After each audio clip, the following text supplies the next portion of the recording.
అందరికీ నమస్కారం. ఈరోజు మార్నింగ్ కాలిఫోర్నియా ఫ్రెండ్తో మాట్లాడాను. అదే టెక్సాస్ ఉన్న ఫ్రెండ్తో మాట్లాడాను. ఫెడరల్ గవర్నమెంట్లో ఫ్యామిలీ డిపార్ట్మెంట్లో మా ఫ్రెండ్ ఉంటుంది ఎంబీఏకు, తనతో మాట్లాడాను. దాన్ని మా 10th క్లాస్ పెట్టాడు. అది కూడా ఫెడరల్ గవర్నమెంట్ అతనితో మాట్లాడాను. వీళ్ళ నలుగురు దగ్గర నుంచి నేను తీసుకున్న ఫీడ్బ్యాక్ ఏంటో తెలుసా? వారం రోజుల వ్యవధిలో 5 తెలుగు వాళ్ళు చనిపోయారు. మహోబాద్ చెందినటువంటి మేఘన భావన వారం క్రితం కాలిఫోర్నియాలో ఒక లోయలో పడి చనిపోయారు. ప్రమాదం కారు. దెన్ నిన్న వచ్చేసి మనం 31వ తారీఖు 1st తారీఖు నిఖితని చంపాడు. అర్జున్ శర్మ అని చెప్పేసి తమిళనాడు వాడు. ఎక్కడ? అమెరికాలోనే మేరీల్యాండ్ ఏరియాలో. ఇక నిన్న మన ఏపీకి చెందినటువంటి ఐ థింక్ పాలకొల్లు అనమాట వాళ్ళది, పాపం కిషోరు అండ్ ఆశ భార్యాభర్తలు కారు ప్రమాదాలు చనిపోయారు. వాళ్ళ పిల్లలు వచ్చేసి ఇప్పుడు ఆసుపత్రిలో ఉన్నారు. వారం రోజుల వ్యవధిలో 5 తెలుగు వాళ్ళు చనిపోయారు. ఏంటి ఘోరం అని చెప్పేసి వాళ్ళు డిస్కస్ చేసి అసలు అమెరికా సురక్షితం కాదా అన్న. వాళ్ళు ఫస్ట్ ఒకటే చెప్పారు, ఎందుకు ప్రపంచవ్యాప్తంగా ఉన్న వాళ్ళంతా కూడా అమెరికా రావాలని కోరుకుంటారు, అది ఎందుకు నువ్వు ఆలోచించలేదు అన్నారు.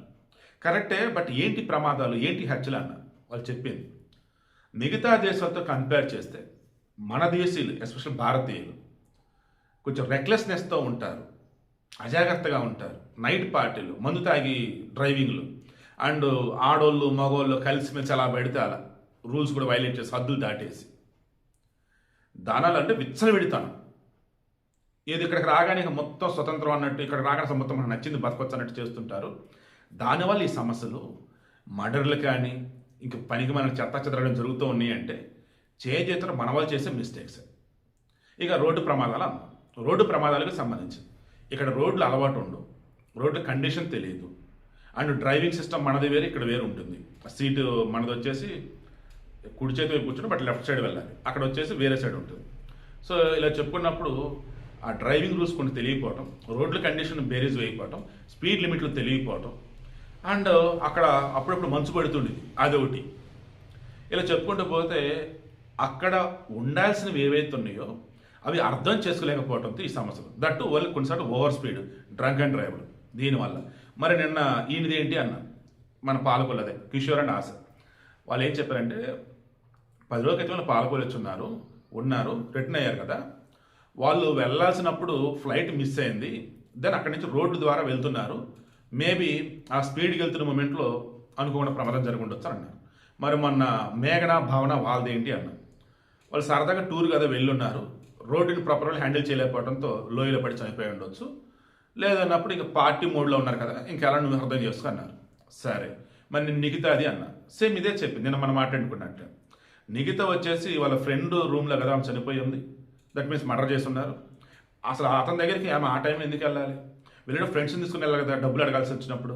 అండ్ అవతలన్నాడు డబ్బులు ఎవరైనా ఇవ్వట్లేదు కదా, ఇప్పుడు ఇస్తానన్నప్పుడు ఏదో తేడాగా ఉంది, ఫ్రెండ్స్ని తీసుకెళ్ళాలి కదా, ఒక తేడా వెళ్ళింది. సో ఏదైనా మన జాగ్రత్త మనం ఉండాలి. ఇక్కడ మేము ఎప్పటి నుంచో సెటిల్ అయి ఉన్నాం, మాకు ఏ సమస్య లేదే. అండ్ కొత్తగా ఎవరైతే ఉన్నారో వాళ్ళకి ఏ సమస్యలు లేవే. సమస్యలు ఎప్పుడు వస్తున్నాయి, ఎవరికి వస్తున్నాయి? అజాగ్రత్తగా ఉండే వాళ్ళకి వస్తున్నాయి, రెక్లెస్గా ఉండే వాళ్ళకి వస్తున్నాయి. అండ్ సమ్ టైమ్స్ ఇంకా అనుకోకుండా కొన్ని ప్రమాదాలు మనం చెప్పలేము. అవి అన్నిటి గురించి ఒకటి మాత్రం ఒప్పుకుంటాము, గన్ కల్చర్. ఇక్కడ ఎక్కడ చూడు ఎవడైనా సరే వాడి గన్ ఉంటుంది. ఇంకా పిచ్చోడి చేత రాయన్నట్టుగా గన్ అయితే నేను ఒప్పుకుంటున్నాను.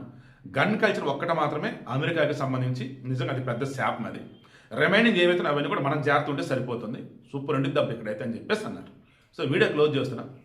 అమెరికాలో ఉన్నటువంటి పిల్లలు కానీ, అమెరికాలో ఉన్న పేరెంట్స్ కానీ, అమెరికాలో చదువుకున్న పిల్లలకి పేరెంట్స్ ఇక్కడ కనుక ఉన్నట్టే ఒకటే చెప్పండి వారికి, చదువుకోవటానికి వెళ్ళాం చదువుకుందాం, ఉద్యోగం చేయడానికి వెళ్ళాం ఉద్యోగం చేసుకుందాం, చక్కగా ఎక్కడైనా జాగ్రత్తగా ఉందాం, కంటి తైలోపల కనిపెట్టుకు తిరుగుదాం, ఫ్రెండ్స్తో ఎంజాయ్ చేయి, but there is a limit for everything. Mahesh Babu అంటాడు కదా, అన్నీ తింటా చక్కగా తింటా బట్ మిత్తంగా అంటాడు. ఎవరైనా అంతే. సో ప్లీజ్ అండి, నేను గతంలో చాలాసార్లు అన్న ఆ గన్ కల్చర్ చూసి అమెరికా వెళ్ళద్రా బాబు అన్న. బట్ ఈరోజు అమెరికా స్టేట్లో ఉన్నటువంటి నా ఫ్రెండ్స్తో మాట్లాడాక నాకు క్లారిటీ వచ్చింది. అది బాగానే ఉండేది అంతా, బట్ గన్ కల్చర్ ఒకటి తేడా, ఈ రిమైనింగ్ అంతా అన్నప్పుడు మన జాగ్రత్త మనం ఉంటే సరిపోతుంది. దయచేసి చెప్తున్నా, భయాందోళనకు గురి కావద్దు, ధైర్యంగా ఉండండి, జాగ్రత్తగా ఉండండి. It's my sincere request.